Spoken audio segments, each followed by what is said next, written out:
আসসালামু আলাইকুম। আসাদ ভাই এই মুহূর্তে দেশের বাইরে, শুধু চীনের বেইজিং থেকে আমাদের সঙ্গে যুক্ত হয়েছেন।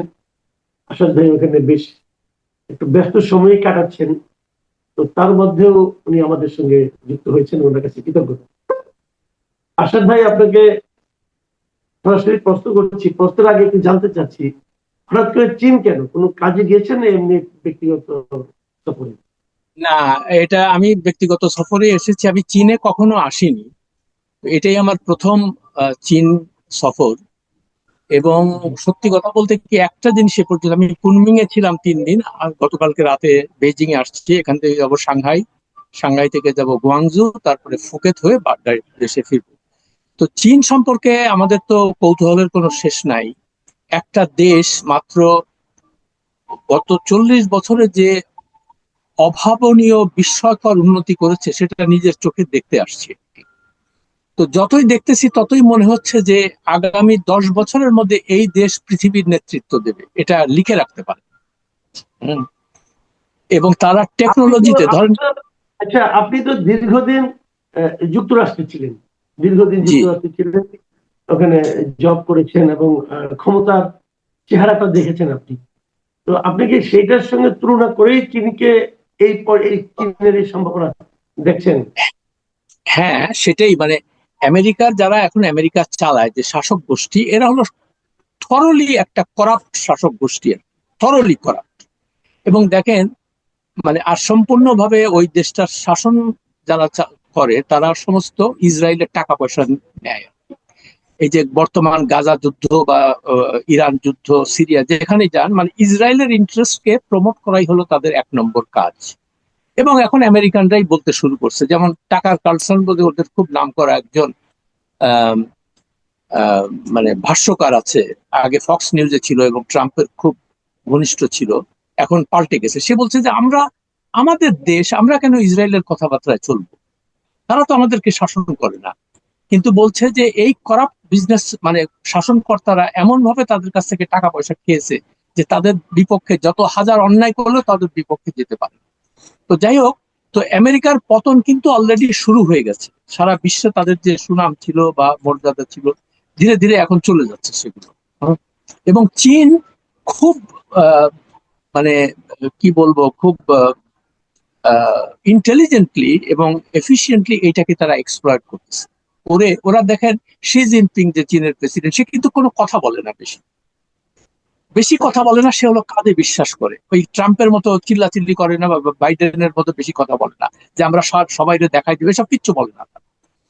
কিন্তু যে অভাবনীয় উন্নতি করেছে টেকনোলজিতে, দেখুন আমি তো চীনা ভাষা জানি না, কিন্তু আমি কিভাবে এখানে ঘুরে ফিরে বেড়াচ্ছি। উইচ্যাট বলে একটা নতুন, নতুন না, বেশ পুরনো অ্যাপ তারা ডেভেলপ করেছে। তো আমি ওইটা ডাউনলোড করে আমার ফোনে দিয়েছি। তার ফলে, যার জন্য হচ্ছে কি, আমার খুব সুবিধা হচ্ছে, মানুষের সাথে কথাও বলতে পারতেছি, তারা কি বলতেছে আমি বুঝতেছি, আমার পেমেন্ট করতে সুবিধা হচ্ছে, আমার ট্যাক্সি ডাকতে সুবিধা হচ্ছে, সবকিছু এই অ্যাপের মধ্যেই আছে। তো আমি চিন্তা করছি, ওরা একটু কিছু বললেই পট করে অ্যাপটা খুলে আমার সামনে দেয়, বল তুমি এখানে বলো। তো বলতেছি, তারপরে ও, মানে আমি, তুমি এটা চাচ্ছ, আচ্ছা ঠিক আছে। তো আমি সেটাই বলছি যে এর আর কয়দিন পরে এদের কারোর সাথে কথা বলারও দরকার নেই। আরেকটা জিনিস লক্ষ্য করলাম আমি, যে এরা ইংরেজি ভাষাটা শব্দ নিয়ে অত চিন্তাও করে না। তাদের সাথে আমার এই কয়দিনের ঘোরাফেরায় মনে হচ্ছে যে ঠিক আছে, আমরা ইংরেজি জানি না, কি হয়েছে, তোমরা আমাদের ভাষা শিখবা, তোমরা এখানে আসছো কেন? আসছো তো তোমাদের নিজের স্বার্থে, আমরা তো তোমার কাছে যাই। হম। ফলে আগের মতো যেমন যে আমরা সবাই আমেরিকা যেতে চাইতাম, ইংল্যান্ড যেতে, কি বিকজ আমার তাদেরকে দরকার ছিল। তো চীন ওইটাই বলছে যে তোমরা আমাদের এখানে আসছো, আমরা যে ব্যবসা বাণিজ্য। আপনাকে খালি একটা স্ট্যাটিস্টিক্স দেই, চীনের যে ফরেন ফরেন কারেন্সি রিজার্ভ, সেটা কয়েক বছর আগেও দেখেছিলাম, মানে প্রায় $4 ট্রিলিয়ন, মানে আমেরিকার বাজেটের থেকে বেশি। ওই ক্যাশের উপরে তারা বসে আছে এবং সারা দুনিয়া কিনে ফেলতেছে ওই টাকা দিয়ে। পৃথিবীর যেখানে যাবেন চাইনিজ সমস্ত ইয়ে, টেকনোলজি বলেন, কনস্ট্রাকশন। আমাদের দেশে দেখেন, এই যে থার্ড টার্মিনাল, পদ্মা ব্রিজ, তারপরে ঢাকা সিলেট সব জায়গায় চাইনিজরা কাজ করতেছে। কেন করতে পারতেছে? বিকজ তাদের এফিসিয়েন্সি আছে, দামও কম। এই কারণে। যাই হোক, এই ব্যাকগ্রাউন্ড একটু বলে রাখলাম। তারপরেও আমি আপনার সাথে চীনে আজকে। বসে এখন, আমার কথা হলো চীনের বসে, চীনের এই আপনার একটা অসাধারণ পরিবেশে বসে যখন বাংলাদেশের খবরাখবরগুলো অনলাইনে দেখছেন, তখন অনলাইন থেকে তো বিচ্ছিন্ন হচ্ছেন না, যখন অনলাইনে না। দেখছেন তখন কি মনে হচ্ছে আমাদের দেশের আচ্ছা, খবরগুলো ওইটাই দেখে? মানে আমি ভেবেছিলাম যে এখানে খালি চীন চীন সম্পর্ক মানে চীনের ব্যাপার নিয়ে লিখবো, কিন্তু আজকে দুই তিন দিন ধরে আমি আসার পর থেকেই দেখতে পাচ্ছি একটা নতুন প্রপাগান্ডা শুরু হয়েছে মোহাম্মদ ইউনূসকে নিয়ে আর খলিলুর রহমানকে নিয়ে, বুঝলেন? এমন ভাবে এই বট বাহিনী এবং কিছু পেড এজেন্ট, হ্যাঁ, তারা প্রচার করতেছে, এখন বলতেছে ইউনূস জাতিসংঘের মহাসচিব হবে, খলিল তো অলরেডি সাধারণ পরিষদের সভাপতি হয়েছে। তো আমি কিছুদিন আগে একটা, এটা ওই নির্বাচনের আগে আমি একটা দিলাম, আচ্ছা বুঝলাম যে সে জিতেও যাবে, হয়েও যাবে। তো এইটার গুরুত্বটা কি, বাংলাদেশ কি পাবে এটা থেকে, কি লাভ, বাংলাদেশের অর্জনটা কি হবে? তো ওই বট বাহিনীরা বলে ভাবমূর্তি উজ্জ্বল হবে, ওই একটাই কথা শিখছে। তো আমি বললাম যে ভাবমূর্তি কিভাবে উজ্জ্বল হয়? যখন সারা দুনিয়া ব্যাপী এটা নিয়ে প্রচার করে যে না, বাংলাদেশের মতো একটা দেশ দেখো কিরকম ইয়ে করতেছে, আর খুব স্মার্ট একটা পররাষ্ট্রমন্ত্রী। তো পৃথিবীর কোন নিউজ পেপারে খালি বাংলাদেশ ছাড়া বা কোনো টিভি চ্যানেলে এই এই খলিলের যে সভাপতি নির্বাচন, এটা কি কোনো খবর আপনি দেখেছেন? আপনি তো মাসুদ নিজে অনেক ঘাটাঘাটি করেন, কোথাও কি এটা আমি দেখছি দেখেছেন? না। আচ্ছা, তো কেউ দেখে নাই। এবং আমি আরেকটা কথা বললাম যে জাতিসংঘের বর্তমান যে ওই সাধারণ পরিষদের সভাপতি, তার নামটা বলেন তো, সে কোন দেশের মানুষ বলেন তো? বলতে পারেন? তার কারণ কি, গত 10টা মহাসচিবের নাম দরকার নেই, খালি কোন দেশ থেকে হয়েছে এটা বলতে পারেন? তার কারণটা কি, এটার কোনো গুরুত্ব নাই। এবং জাতিসংঘ সাধারণ পরিষদের সভাপতি, তার একমাত্র কাজ হলো কি জানেন? কাজটা হলো যে বসে ওই পোডিয়ামে বসে সে নাম ডাকবে যে এরপরে কোন দেশে সে বক্তৃতা করবে, এরপরে কোন দেশে, এইটা হলো তার কাজ, আর কোনো কাজ নেই। এবং তার বেতন ভাতা কোনো কিছুই জাতিসংঘ থেকে দেওয়া হবে না, সবই বাংলাদেশ এই গরিব সরকার বহন করবে। এবং প্রায় ওই বট বাহিনী দিয়ে প্রচার করাবে যে বাংলাদেশের ভাবমূর্তি সাংঘাতিক উজ্জ্বল হচ্ছে। একটা দেশের ভাবমূর্তি তখনই উজ্জ্বল হয় যখন সেই দেশের সার্বিক উন্নতি হয়, জনগণের উন্নতি হয়। আপনি মপতন্ত্র কায়েম করবেন, আপনি খুনের আসামিকে মন্ত্রী বানাবেন, তাকে ধরবেন না। তারপর এই খলিলুর রহমান, যার বিরুদ্ধে পরকীয়ার অভিযোগ আছে, প্লাস তার ফলশ্রুতিতে একটা চাঞ্চল্যকর মানে খুন এবং আত্মহত্যার ঘটনা ঘটে আজ থেকে 25 বছর আগে। তারপর থেকে সে দেশ থেকে পালিয়ে যায়, এটা নিয়ে কেউ কথা বলছে না। তো এরকম একটা লোককে যদি আপনি প্রমোট করেন, আপনি পররাষ্ট্রমন্ত্রী বাড়াবেন, তো সেই দেশের ভাবমূর্তি কিভাবে উজ্জ্বল হবে? আপনি আমাকে এই কথাটা বলেন। আমরা তো লেখাপড়া জানি না, আমরা বুঝি না, আমরা আমাদের প্রশ্ন জাগে আর কি মনে। তো আপনি 18 কোটি দেশের মানুষে কোনো সৎ ভালো লোক পান না, আপনি রবিউল আলমের মতো একজনকে খুনের মামলার আসামি, তাকে আপনি মন্ত্রী বানাবেন। তো এগুলোতে তো দেশের ভাবমূর্তি উজ্জ্বল হয় না, এটা মানুষের মনে প্রশ্ন জাগে যে ব্যাপারটা কি। এরা কি কোনো ভালো লোক খুঁজে পায় না? কোনো অবিতর্কিত স্বচ্ছ মানুষ পায় না, সৎ লোক পায় না? না, এরা পাবে না। ওই যে বললাম যে ক্ষমতায় যারা থাকে তাদের নানান ক্যালকুলেশন, তাদের সাধারণ মানুষের উপর তাদের কোনো আস্থা নেই। সাধারণ মানুষের উপরে যে ভর করে তারা দেশ, তাদের দরকার কি, ওই আমেরিকা দরকার, নাহলে ইন্ডিয়া দরকার, কিংবা পাকিস্তান দরকার, এদের সাহায্য সহযোগিতা করে কিভাবে আমি ক্ষমতায় থাকি। ওই ইউনুস যা করে গেছে, যে আহ, যে চুক্তিটা, বাণিজ্য চুক্তিটা করেছে, এটা কি কোনো যার বিন্দু মাত্র দেশপ্রেম আছে সে এইটা স্বাক্ষর করতে পারে? কিন্তু দেখেন, এইটা আমি ভেবেছিলাম যে তারেক রহমান এসে হয়তো এগুলা বাতিল টাতিল করে, কিছু তো করলোই না, উল্টা এগুলাকে একটা করে ইমপ্লিমেন্ট করতেছে। ওই তাকে বুঝাইছে, দেখো এটা করলে আমেরিকা তোমার পক্ষে থাকবে এবং তোমার কেউ ক্ষমতা থেকে সরাইতে পারবে না। ওই ইন্ডিয়া, ওই হাসিনার মতো, হাসিনারে বলছিল না যে ইন্ডিয়া তোমার পিছনে আছে, তোমার কেউ ক্ষমতা। এখন এই জিনিসগুলো আমাদের শাসকরা বুঝে না, যে যখন মানে ক্রাঞ্চ মোমেন্ট যেটা বলে ইংরেজিতে, যখন আসল সময়টা আসবে, তখন এই প্রভুরা তোমার পাশে কেউ থাকবে। কেউ যে থাকবে না তার প্রমাণ হলো ইরানের শাহ, তারপর সাউথ ভিয়েতনামের যে প্রেসিডেন্ট ছিল, ওদের সেবা করেছে, দাসত্ব করেছে। কিন্তু যখন তাদের তাদের বিপদে পড়েছে, তারা তো আমেরিকা সব গুলারে ফেলে দিয়ে চলে গেছে। তার কারণ তারা তো আমেরিকা যে বাংলাদেশে আসছে বা অন্য দেশে যায়, এটা তো ওই দেশের মানুষকে বা সরকারকে ভালোবেসে যায় না, তাদের যা তাদের স্বার্থ উদ্ধার করে। এই সিম্পল জিনিসটা আমাদের শাসক গোষ্ঠী কেন বুঝে না, এই জিনিসটা আমার মাথায় আসে। তারপর দেখেন আচ্ছা, একটা হাসিনা কথা এত বলেন তো কিছু। আমাকে, আমাকে একটা কথা জি, বলেন। আমি বুঝতে পারলাম যে তারেক রহমান হয়তো বুঝতে পারছেন না, অথবা এই গভর্নমেন্ট বুঝতে পারছেন না তারা আমেরিকার সঙ্গে চুক্তিকে তারা বাস্তবায়ন করতেছেন, অথবা খলিল সাহেবের কথায় প্রভাবিত হচ্ছে, সব বুঝলাম। কিন্তু বিরোধী দল যারা আছে তারাও তো এটা নিয়ে কিছু বলে না, এই চুক্তি নিয়ে কিছু হ্যাঁ, বলে না, ওই এই কারণটা কথাটা তো ওই যে এখন যে বিভিন্ন জায়গায় শোনেন না, এগুলো সমস্তই হলো ওই মানে ওই ছকের মাধ্যমে এরা ক্ষমতায় আসছে। জামাত ইসলামীকে বলা হয়েছে যে ঠিক আছে তোমরা আসো, তোমাদেরকে আগে তো 3টা না 20টা সিট পাইতা, এখন তুমি 70টা সিট পাবা, তার মানে জনগণের কাছে তোমাদেরকে আমরা গ্রহণযোগ্য করে তুলবো, কিন্তু তোমাদেরকে ক্ষমতা দিব না। ভালো কথা। দেখেন, মানে তারা বলতেছে যে এখন বিএনপি নানান সমালোচনা শুরু হয়েছে, কিন্তু দেখেন তারা এই যে হামে প্রায় 600-700 শিশু মারা গেল এ পর্যন্ত, হাজার হাজার আক্রান্ত, এটা নিয়ে বিরোধী দলের তো কেউ একটা কথা বলে না। তারপরে এই যে আদ্দিন হাসপাতালে যে শিশুগুলা মারা গেল, সেটা নিয়ে তারা কোনো কথা বলে না, কোনো বিবৃতি দেয় না। তার কারণ কি?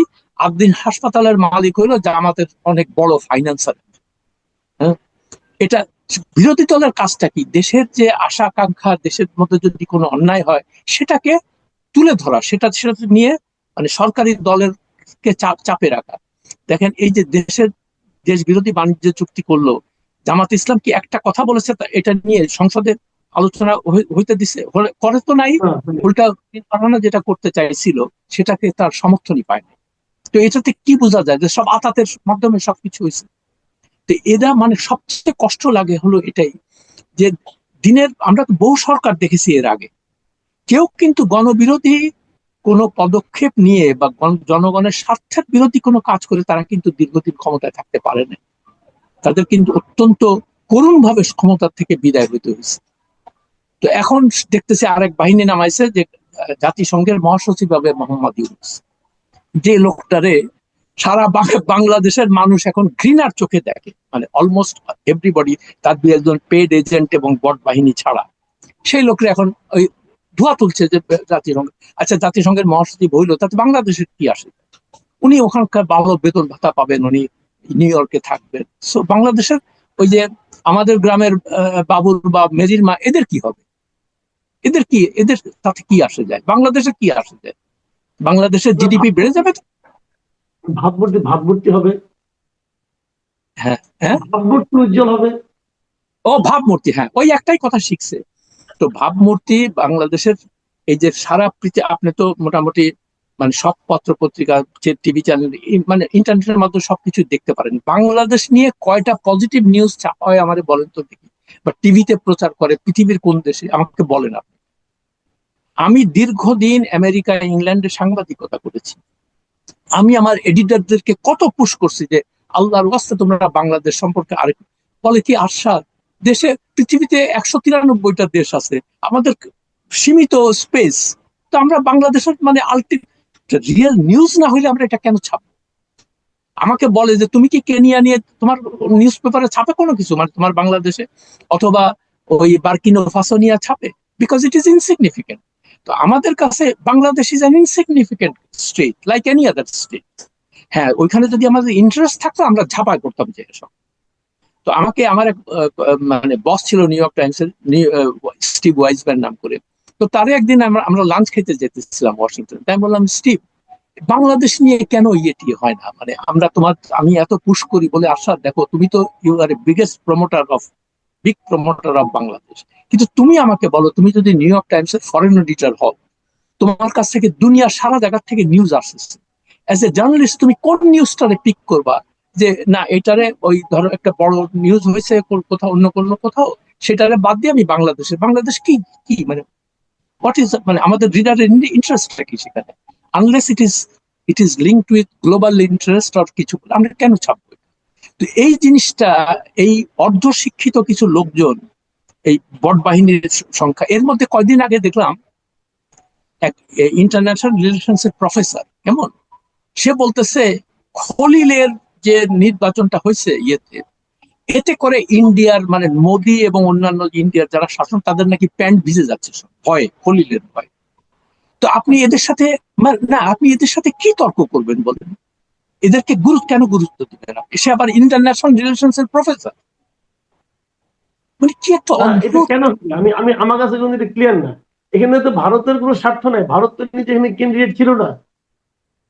না, সে তার বক্তব্য অনুযায়ী যে খলিলকে পররাষ্ট্রমন্ত্রী বানানোর ফলে বাংলাদেশ একটা সাংঘাতিক শক্তিশালী অবস্থানে গেছে। আরে বাবা ভাই, আমরা তো প্রফেসর না, আমাদের কোনো লেখাপড়াই নেই, বাট আমরা তো জানতে চাই এটা। আপনি একটু বুঝা বলেন তো যে কেমনে আমরা এটাতে আমাদের বিশ্ব মঞ্চে আমাদের ভাবমূর্তি উজ্জ্বল হবে কিভাবে? আমি তো দেখতেছি না কোথাও। আমি তো সারা দুনিয়ার সম্পর্কে খোঁজ খবর রাখি বা চেষ্টা করি। আচ্ছা, আমি না হয় এই চ্যাপ্টারটুকু সরাই রাখি। সরাই রেখে হ্যাঁ, আমি আপনাকে জানতে চাই যে এজ এ জার্নালিস্ট এবং একজন নাগরিক হিসাবে আপনি এই সরকার দায়িত্বে আসছে 3.5 মাসের মতো হলো। এই 3.5 মাসে বাংলাদেশ সরকারের পররাষ্ট্রমন্ত্রী হিসেবে ডক্টর খলিলুর রহমানের সাফল্য আপনি কেমন দেখছেন? ওই সেটাই বললাম, যদি সাফল্য কোনো কিছু থেকে সেটা হলো ওই সরকারের কিছু পেড এজেন্ট আছে, তারা বলবে এটা বিশাল সফল।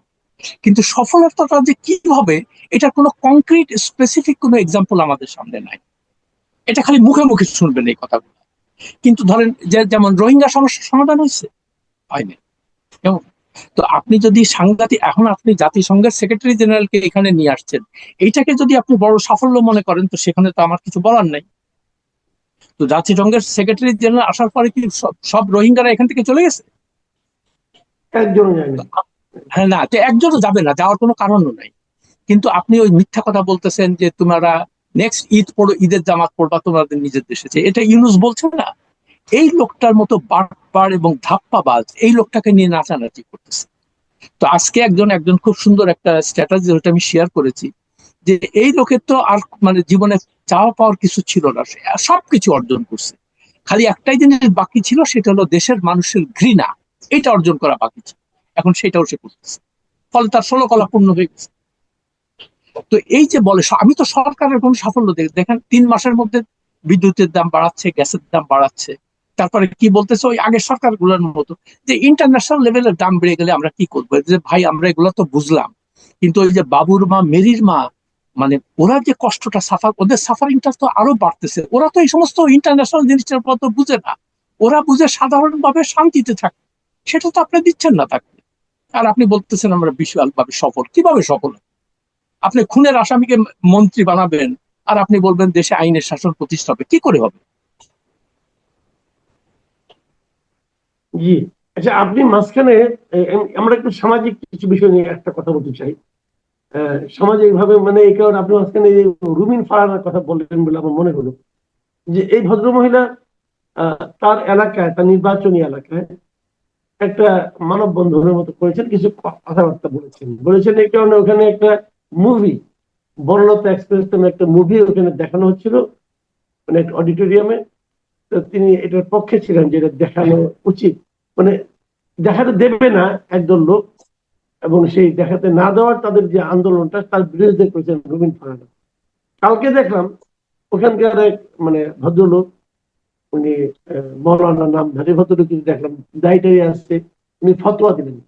উনার ফতোয়া নাম্বার 1, যে ওখানে রুমিন ফারহানার সঙ্গে যত লোক ছিল এদের সবার নাকি বউ তালাক হয়ে গেছে। আর ফতোয়া নাম্বার 2, এরা সবাই কাফের হয়ে গেছে। তো আচ্ছা, মানে এই যে মানে বিভিন্ন ঘটনার যে ধর্মের যে ব্যবহারের মাধ্যমে যে মানে মুভি দেখানো যাবে না, অমুক করা যাবে না, তমুক করা, সমাজটা আসলে যাচ্ছে কোন দিকে? না ওই প্রেসাইজলি এই এই যে কথাটা, যে আপনি গণতন্ত্র মানে কি সবার মত প্রকাশের স্বাধীনতা থাকবে। তো আপনি একটা মানে নির্দিষ্ট গোষ্ঠীকে, মানে মৌলবাদী গোষ্ঠী বা ধর্মান্ধ, আমি বলবো ধার্মিক না, ধর্মান্ধ যারা, তারাই শুধু এগুলা করে। যেমন আমি তো নামাজ রোজা করার, তো আমি তো এটার পক্ষে যাইতে পারি না। আমি বলবো অবশ্যই বনলতা এক্সপ্রেসের মতো সিনেমা এই দেশে প্রদর্শিত হোক, যেখানে যুক্তির কথা আছে, যেখানে গোড়ামির বিরুদ্ধে কথা আছে। সেইটার জন্য তো আমরা বাংলাদেশটাকে স্বাধীন করছিলাম, তাই না? আমরা তো কোনো ধর্মান্ধ দ্বারা পরিচালিত হইতে চাই নাই। আমাদের মূল উদ্দেশ্য ছিল তাই। এখন যারা ক্ষমতায় থাকে তারা মনে করে কি এই ধরনের লোকজনকে প্রমোট করলে, এই যে ধর্মান্ধ যারা, তাদেরকে প্রমোট করলে আমাদের যে অপকর্মগুলো আছে ওইটার থেকে লোকজনকে দূরে সরে রাখা যাবে, তাদের দৃষ্টি অন্যদিকে যাবে। কিন্তু এটার ফল ভালো হয় না। ফল যে ভালো হয় না তা তো আমরা 54 বছরে দেখতেছি। এই যে জঙ্গিবাদ বা ধর্মান্ধদের বা গোঁড়ামির পক্ষে যারা কথা বলেছে বা যাদেরকে প্রশ্রয় দিয়েছে তারা কিন্তু কেউ থাকে নাই, সব শেষ হয়ে গেছে। তো এই জন্য মানুষের যে, আর আপনি যে দেশের ভাবমূর্তি, এখন যখন একটা বিদেশের নিউজ পেপারে এটা ছাপা হয় যে বাংলাদেশে একটা সিনেমাকে তারা মানে চলতে দেয় না ঠিক মতো, যে যেহেতু যুক্তি এবং জ্ঞানের কথা সেখানে বলে, তো সেই দেশে আপনি সেই দেশের ভাবমূর্তি কিভাবে উজ্জ্বল হবে? তখন বলবে না তারা যে আরে এটা তো একটা ওই তালেবানদের থেকেও খারাপ রাষ্ট্র হতে চলেছে।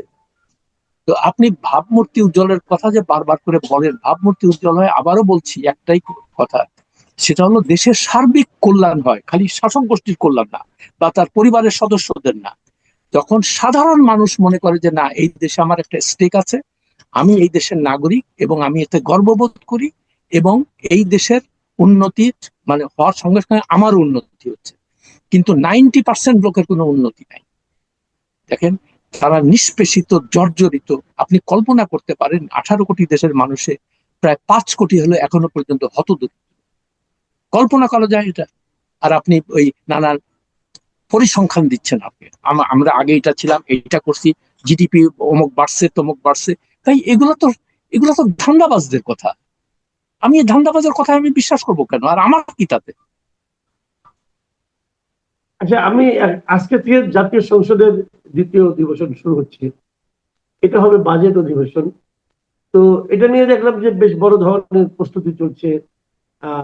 এনসিপি দেখলাম তারা বিকল্প বাজেটও অলরেডি দিয়েছে, এবং আমরা জামাতে ইসলামকে দেখলাম তারা বাজেট অধিবেশনে কিভাবে বসতে হবে, কথা বলতে হবে, এটা নিয়ে তারা তাদের সংসদ সদস্যদের প্রশিক্ষণ পদ্ধতি দিয়েছে। এবং তারেক রহমানকে দেখলাম উনি বলতেছেন যে উনি ওনার আপনার আইন শৃঙ্খলার মানে বাজেটকে ঘিরে সবাইকে ধৈর্য ধরার আহ্বান জানিয়েছেন, এরকম এরকম।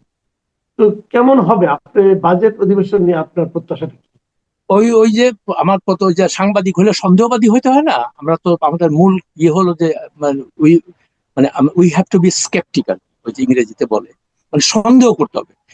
আমাদের প্রথম শিক্ষাই ছিল শাসক গোষ্ঠীর কোনো কথা তুমি বিশ্বাস করবে না, কথা বিশ্বাস করবে, তাদের কাজ কি দেখবা, কাজটা দেখে তারপর তুমি তাদের সম্পর্কে মন্তব্য করবা।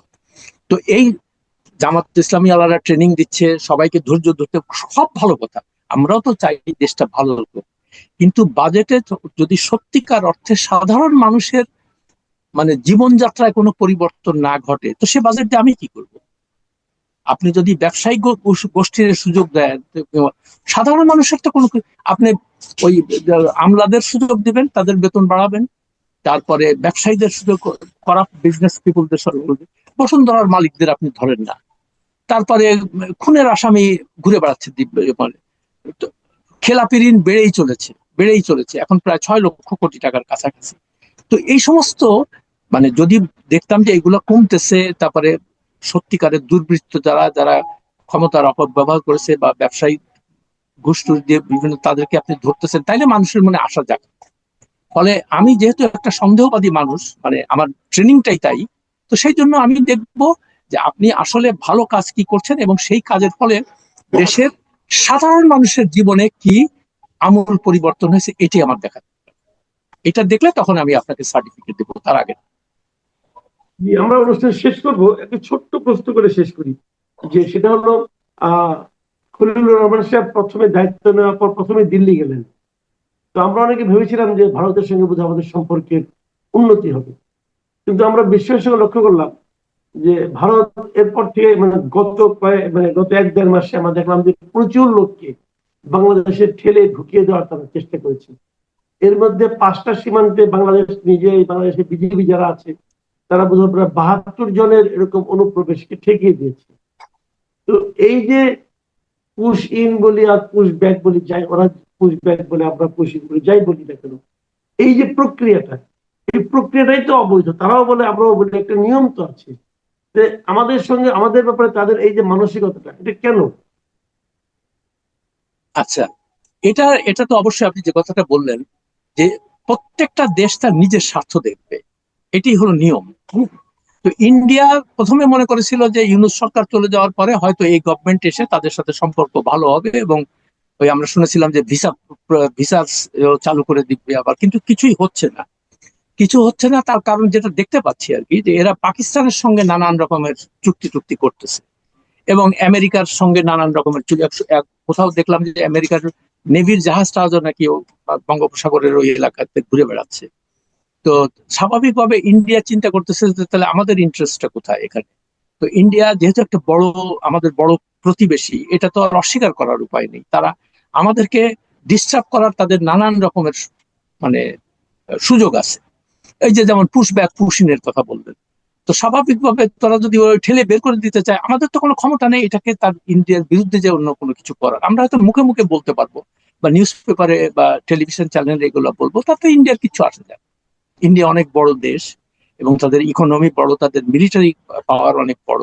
স্বাভাবিকভাবে অন্যান্য, আমরা যদি মনে করি যে আমাদের পক্ষে বিশ্বে জনমত গড়ে তুলবে, এটাও আর একটা ভ্রান্ত ধারণা।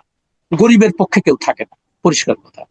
তার কারণ এটা আমি দেখেছি যে বিশ্বের যারা বড় বড় দেশ বা তারা তাদের নিজের স্বার্থ দেখবে, তাদের ব্যবসা বাণিজ্যের কোথায় লাভ হবে সেটা দেখবে তারা। ইন্ডিয়া একটা বড় মার্কেট, মানে 140 কোটি দেশের, সেখানে যে কোনো একটা জিনিস বিক্রি করতে পারলেই তাদের রমরম অবস্থা। এই যে গুগল বলেন, তারপরে ওয়ালমার্ট, অ্যামাজন, যে সব শুনেন না, বিলিয়নস অফ ডলারের ব্যবসা তাদের ইন্ডিয়াতে। এখন ওইটা বাদ দিয়ে, আচ্ছা বাংলাদেশের বিরুদ্ধে একটা অন্যায় করতেছে ইন্ডিয়া, তাকে আমরা ছাড়বো না, এটা কি কোনো বাস্তব কথা?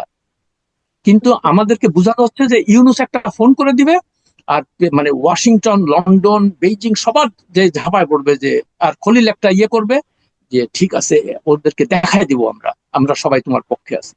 মানে কোন লেভেলের, এই যে আমরা ওই যে পাইছে, তো আমরা তো লেখাপড়া জানি না, আমরা অশিক্ষিত, আমাদেরকে যা বুঝাচ্ছে তাই বুঝছি। আর ওই বট বাহিনী বলতেছে আপনারা তো বুঝেন না যে আমাদের ভাবমূর্তি কোথায় গেছে। ভাই আমরা তো বুঝতে চাচ্ছি, সেটা আমাদেরকে একটু এক্সাম্পল দিয়ে, কংক্রিট এক্সাম্পল দিয়ে বুঝান। আমরা তো দুনিয়াদারিতে দেখ, এই যে আমি আসলাম, আমি অবশ্য বাংলাদেশি পাসপোর্ট নিয়ে ভ্রমণ করি না। আর যারা বাংলাদেশি পাসপোর্ট নিয়ে বিভিন্ন জায়গায় যায়, তাদের যে কি হয়রানি এয়ারপোর্টে, যে কল্পনার বাইরে। আবার বলে দেশের ভাবমূর্তি উজ্জ্বল হচ্ছে। জি, অনেক ধন্যবাদ। অনেক ধন্যবাদ জনাব আরশাদ মাহমুদ। ধন্যবাদ। জি, আপনি অনেক দূর থেকে, অনেক ব্যস্ততার মধ্যেও আমাদেরকে সময় দিয়েছেন, অনেক কৃতজ্ঞতা। প্রিয় দর্শক, আপনি শুনলেন সিনিয়র সাংবাদিক আরশাদ মাহমুদের মূল্যায়ন। আমাদের ভাবমূর্তি আরো উন্নত হোক, আরো উপরে উঠুক, ওটা দেখে দেখে আমাদের মনের শান্তি অন্তত হোক, যদি হয় আর কি। সেই প্রত্যাশা থাকলো। সবাই ভালো থাকবেন, এখানে পর্যন্ত। আল্লাহ হাফেজ।